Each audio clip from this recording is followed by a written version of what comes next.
Hello प्यारे बच्चों, आप कैसे हैं? उठो, जागो, सावधान हो जाओ। आप अपनी कंपटीशन के लिए कमर कस लो। आने वाला भविष्य आपके सामने बहुत ही कंपटीशन का है, बहुत बड़ा मुकाबला करना है आपको। अगर इस रेस में पीछे रह गए तो फिर आप पछतावा ही हाथ लगेगा। इसलिए आप अपने भाग्य का निर्माण स्वयं करें। आप स्वयं भाग्य विधाता हैं। प्यारे बच्चों, आइए आज आपका संस्कृत हिंदी क्लासेस में स्वागत है। मैं डीलाल lecturer GRV inter college Rath Hamirpur Uttar Pradesh से, और आज आपका हिंदी कक्षा 12 में ये खंड का काव्य भाग है, जिसे हम काव्यांजलि के नाम से जानते हैं। पाठ 2 आज हम इसे पढ़ाएंगे। पाठ 2 जगन्नाथ दास रत्नाकर जी द्वारा विरचित। इसके पहले आपने उद्धव प्रसंग पढ़ा है, और उसी का सेकंड पार्ट दूसरा गीत है इनका गंगा अवतरण। इस गंगा अवतरण का भी आज हम अध्ययन करेंगे। तो आज आपको ध्यान रखना, ये आपका इस पाठ 2 का अंतिम लेक्चर है।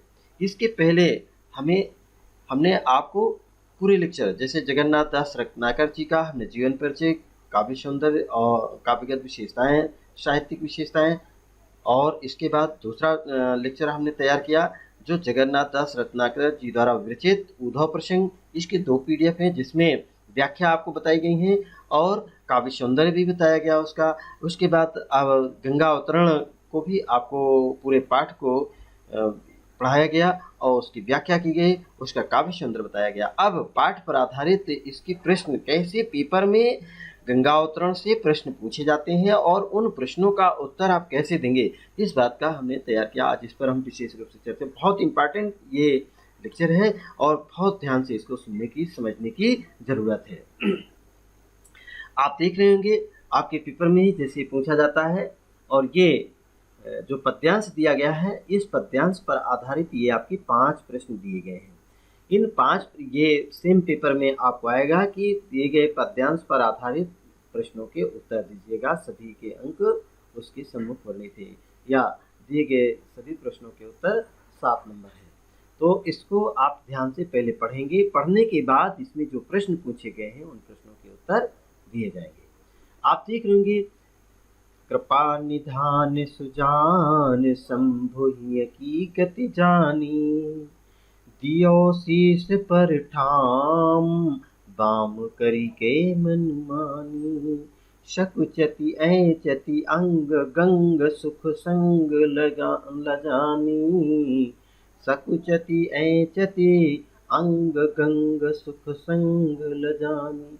कितना सुंदर ये पद, इसको पद मैत्री कहा जाता है। अंग गंग संग और सकुचति ऐचति।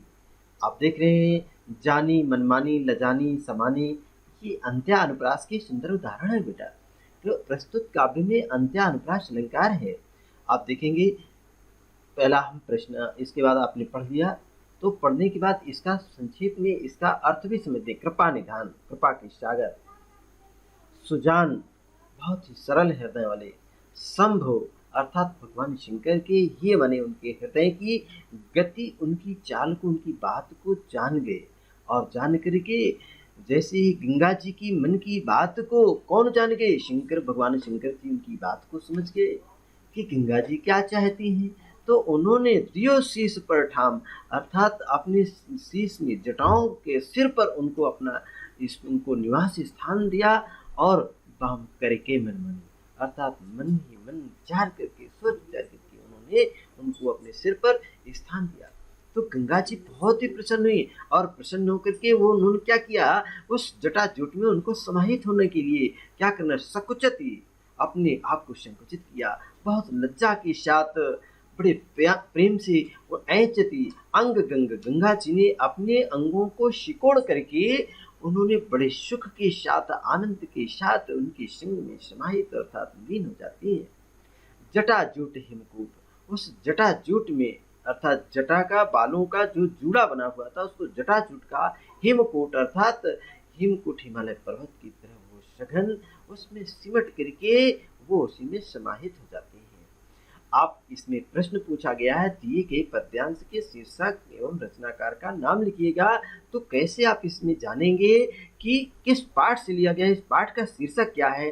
तो आप यहाँ पर देख रहे होंगे, ये तीसरी पंक्ति में आप देख रहे हैं, अयचत सकुचति अयचति गंग संग सुख संग लगानी। तो ये गंगा जी के बारे में बताया गया है और शिव जी की जटाओं में समाहित होने की बात इस काव्य में पद्यांश में आया है। इसलिए सिद्ध हो गया कि प्रस्तुत पद्यांश हमारी पाठ्य पुस्तक हिंदी काव्य के गंगावतरण, गंग का तात्पर्य गंगावतरण नामक शीर्षक से लिया गया है। एवं इसकी रचनाकार कौन है? जगन्नाथ दास रत्नाकर जी हैं। देखिए, इसके पहले उद्धव प्रसंग आपने पढ़ा, तो उद्धव प्रसंग के प्रत्येक पद में वहां पर रत्नाकर शब्द आया है, तो उससे आप जान जाते थे कि ये जगन्नाथ दास रत्नाकर इसके लेखक हैं। लेकिन यहाँ पर लेखक का नाम आपको याद रखना पड़ेगा कि गंगावतरण की रचनाकार कौन है? जगन्नाथ दास रत्नाकर जी। किसकी कोमल भावना को शिव जी जान गए।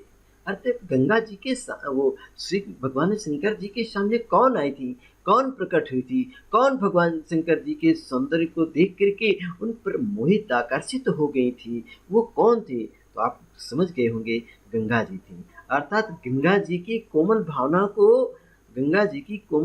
को शिव जी जान गए। तीसरा प्रश्न है आपसे, इस पद्यांश में किस प्रसंग का चित्रण किया गया है? इस प्रसंग में गंगा जी के शंकर जी के जटाजूट में समाहित होने के प्रसंग का चित्रण प्रस्तुत किया गया है। उपरयुक्त में कौन सा छंद है? तो आप बताएंगे रोला छंद है। रेखांकित अंशों की व्याख्या कीजिएगा। शकुचति अयचति अंग गंग सुख संग लगानी। अर्थात प्रस्तुत काव्य में रेखांकित अंश में लेखक ने या कवि ने गंगा जी के द्वारा अर्थात भगवान शंकर के सम्मुख जब गंगा जी प्रकट आ जाती हैं और उनके सौंदर्य रूप को देख करके उन पर आकर्षित हो जाती हैं, तो इस उनके भावनाओं को, गंगा जी की इस प्रेमपूर्ण भाव को शंकर जी जान जाते हैं और जब जान गए तो उनको अपने शीश पर स्थान देते हैं। और शीश पर स्थान जैसे ही दिया तो गंगा जी बड़े सकुचित मन से अपने अंगों को सिमटते ही और भगवान शंकर की शीश पर जो जटाजूट था उस जोड़े में समाहित हो जाते हैं और अपने अंगों को सिमट करके बहुत ही संकुचित हो करके उस पर समाहित हो जाते हैं। इसकी व्याख्या हो गई। आइए, इनका प्रश्नोत्तर भी हमने यहाँ पर उत्तर दिया है, आप ध्यान दे रहे होंगे। और जो भी पीडीएफ में इसमें छोटी गलतियां रह जाती हैं उनको आपको ठीक कर दिया जाएगा। दिए गए पद्यांश का शीर्षक गंगावतरण एवं रचनाकार जगन्नाथ दास रत्नाकर जी हैं। गंगा जी की कोमल भावना को शिव जी जान गए। कौन जान गए थी? दूसरे प्रश्न का उत्तर बताया गया। और तीसरा प्रश्न आपको दिया गया है, इस पद्यांश में किस प्रसंग का चित्रण किया गया है? तो इस प्रसंग में शिव जी की जटाओं में गंगा जी के समा जाने के प्रसंग का चित्रण किया गया है।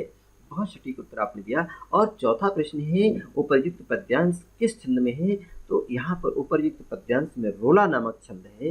ये टाइपिंग मिस्टेक आया है, सही कर देंगे। और इसमें रूपक एवं छेका अनुप्रास अलंकार है। इसमें रूपक एवं छेका अनुप्रास अलंकार है। तो ये आप अगला आप देखिएगा, उपर्युक्त पद्यांश में कौन सा छंद है? तो आप समझ गए होंगे, उपर्युक्त पद्यांश में रोला नामक छंद है और रूपक एवं छेका अनुप्रास अलंकार है। व्याख्या आपको इसकी बताई जा चुकी है और उस व्याख्या को आप यहाँ पर अपने मन से लिखने का प्रयास करें। और इस प्रकार से ये आप जब उत्तर देंगे तो ये सभी मिलकर के 7 नंबर इसमें आपको प्राप्त होंगे। बहुत अच्छी तरीके से सावधानी से, ज़्यादा देखिए लिखना नहीं है, बहुत सोच समझ करके उसके उत्तर को इसी पद्यांश से पढ़ करके इन प्रश्नों के उत्तर देना है। और बहुत देखिए, थोड़ा सा आपने लिखा है। जब आप निबंध लिखते हैं अपने पेपर में तो निबंध कम से कम 10 नंबर का 8 नंबर का प्रश्न अगर है तो निबंध लिखने में आपको कम से कम 5 पेज लिखते हैं। लेकिन यहाँ पर देखिए 7 नंबर के प्रश्न में आपने कितना सा लिखा? मुश्किल से आप 5 लाइन 6 लाइन। इसलिए बहुत सावधानी से इसका उत्तर बहुत सटीक दीजिएगा। चलिए अगला प्रश्न आप देखते हैं और अभ्यास करेंगे इसमें।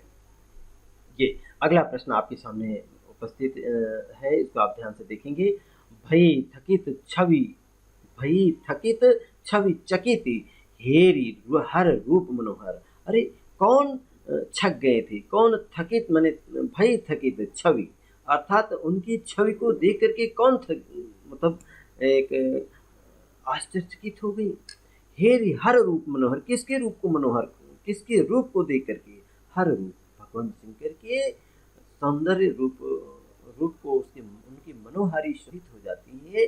और वह या नहीं के प्राण, अर्थात अब उन्होंने जैसे ही भगवान शंकर के सौंदर्य को देखा तो गंगा जी के मन में जो उनके शरीर में जो प्राण स्थित थे, अब वो प्राण अब गंगा जी के नहीं रहे, अब वो प्राण किस पर न्यौछावर हो गए, वो आश्रित हो गए भगवान शंकर जी के तन धरे धरोहर। अब एक तरीके से भगवान शंकर के रूप को उन्होंने अपने हृदय में धारण कर लिया है। भयो कोप कौलोप, जो गंगा जी नीचे उतर रही थी तो किस लिए उतर रही थी, इसका कारण तो आप जान ही रहे।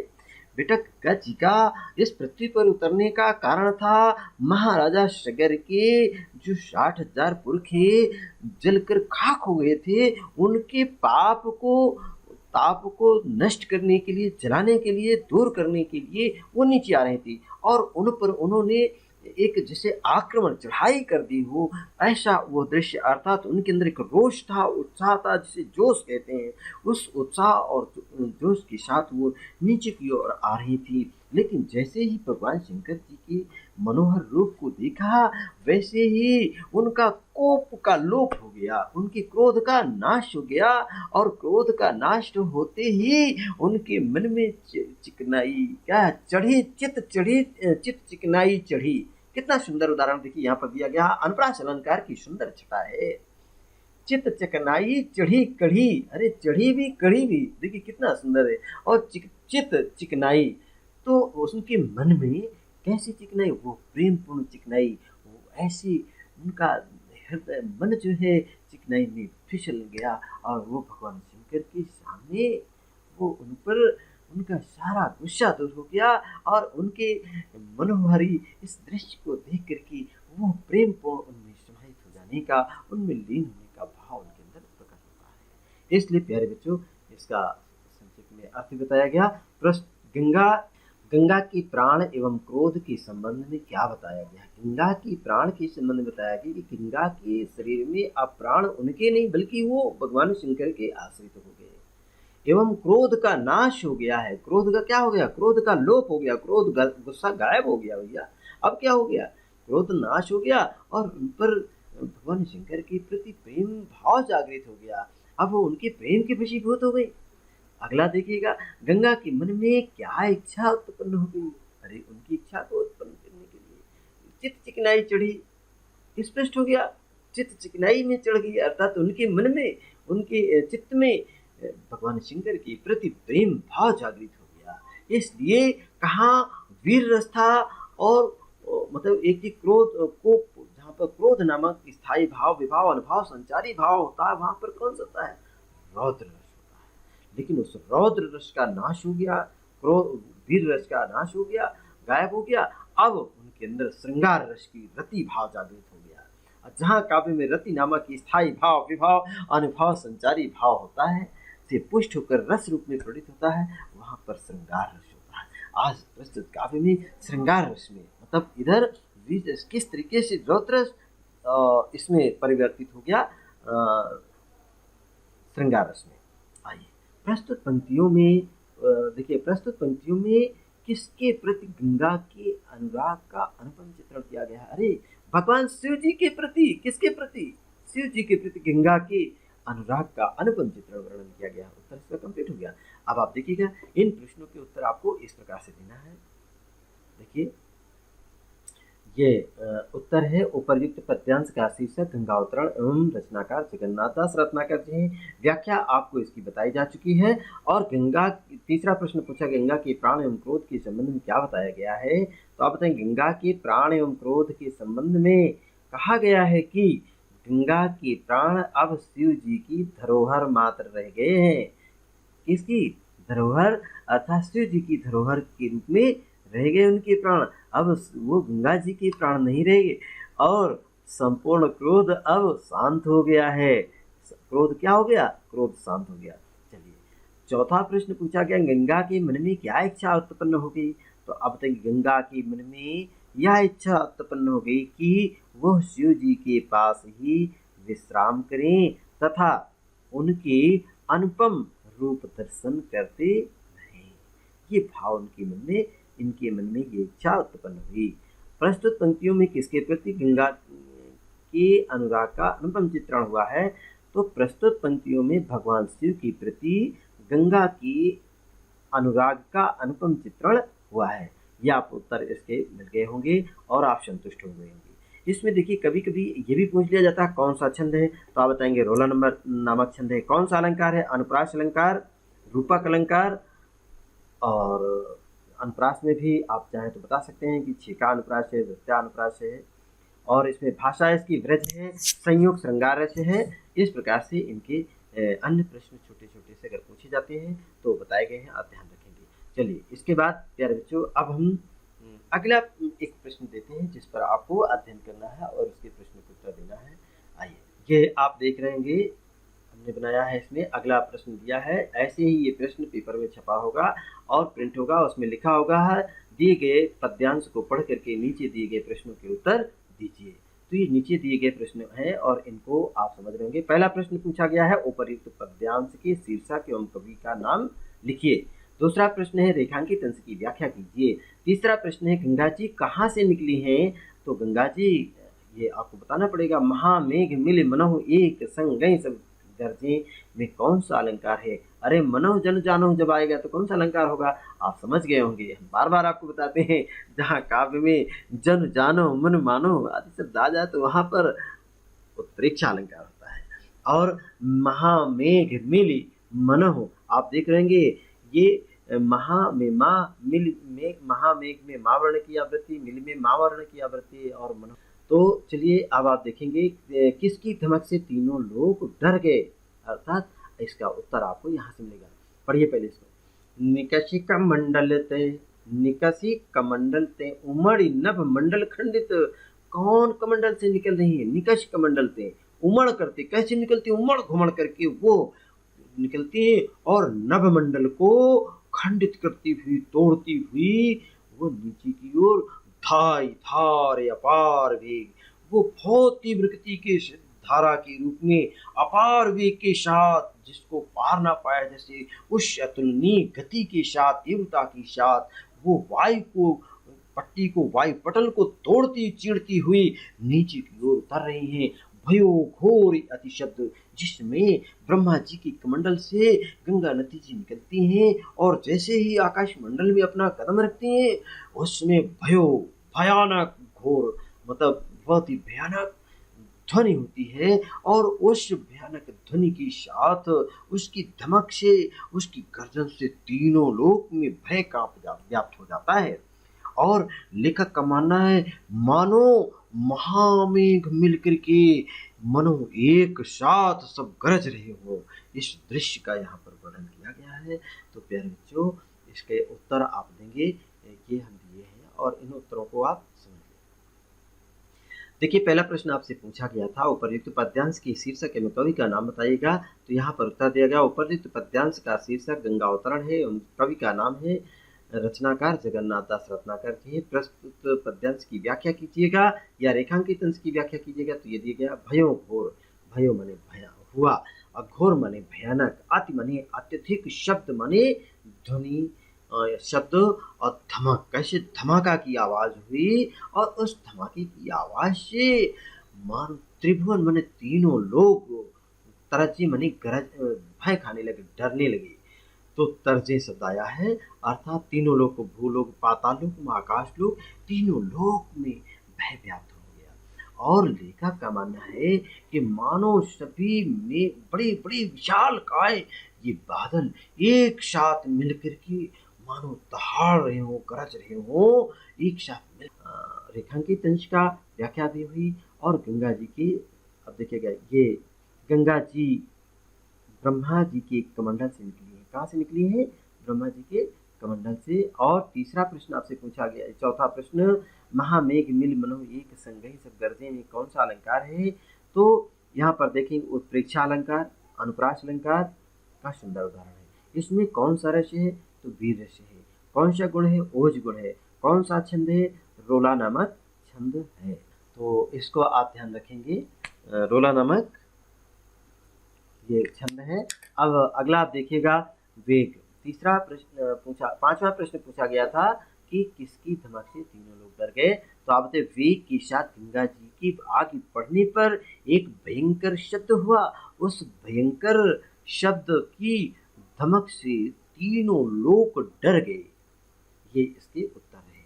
तो प्यारे बच्चों, जो प्रश्न आपसे पूछे गए उन प्रश्नों के उत्तर आपने इस प्रकार से दिया, और जैसे ही अपनी कॉपी में इस तरह से उत्तर लिख दोगे ना, आपको 7 नंबर मिलेंगे। कितने? पूरे के पूरे नंबर मिलेंगे, इसमें कटते नहीं नंबर, पूरे नंबर मिलेंगे। चलिए आइए, अब आपका इस तरह से ये इस पाठ पर आधारित आपके दिए गए सभी प्रश्न आपके पूरे हुए। अब आप ये देख रहे होंगे हमारा यूट्यूब चैनल, ये स्मार्ट नॉलेज टेक, और यूट्यूब चैनल को आप सब्सक्राइब करना मत भूलें, ताकि हमारे द्वारा दिए गए लेक्चर और वीडियोज आपको तुरंत मिल जाए।